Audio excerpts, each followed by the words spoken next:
Hi friends, welcome to my channel Gnanshi's world. అందరు ఎలా ఉన్నారు? మేమైతే చాలా బాగున్నాం. మీరు అందరు ఎలా ఉన్నారో కామెంట్ చేయండి.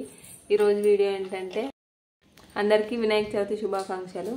మేమైతే వినాయక చవితి ముందు రోజే దేవుడికి నైవేద్యంగా పెట్టడానికి అయితే ఉండ్రాల పాయసం చేసుకుంటాం. అంటే ఇట్లా చేసుకునే ప్రాసెస్ అయితే ముందు రోజు నైటే చేసి పెట్టుకుంటాం.